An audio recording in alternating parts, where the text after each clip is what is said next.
From the home of the pecan patch, sometimes known as the home of misfit airplanes, is my Sig Kadet Senior that I bought from Wayne Voiles. Had a Zenoa G20 on it. We love this plane. It was a night flyer.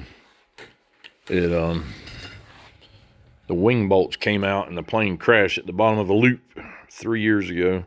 It's been wadded up in my mower shed for 3 years, and I was either going to throw it away or see if there's any way I could fix it.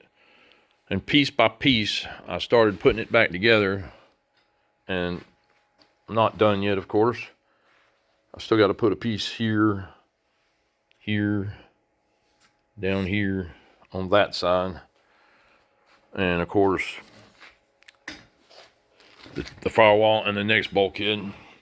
But this big old hole right here was the biggest challenge, and so I got to it, and I made this piece right here. Probably the hardest little piece I've ever tried to cut and fit in a situation like this. Might be a little hard one-handed, but this goes. Yeah, really hard one-handed. Son of a bitch. Ah.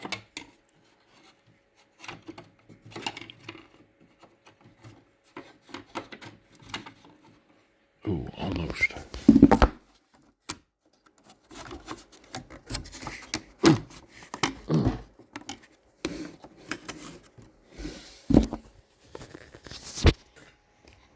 Just like that.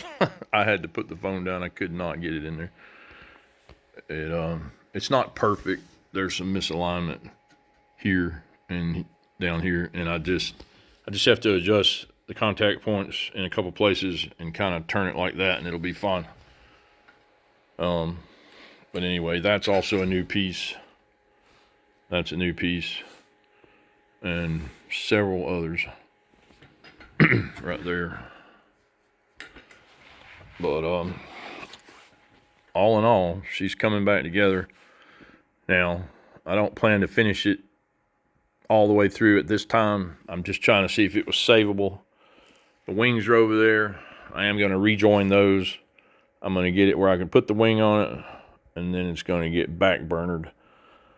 I've spent about 5 days on this so far, getting to this point. I can post pictures of what it started out like. You wouldn't believe it. But anyway, for those of y'all that don't like to build or repair airplanes, this should be some kind of motivation that it ain't that damn hard if my old dumb ass can do it. See ya.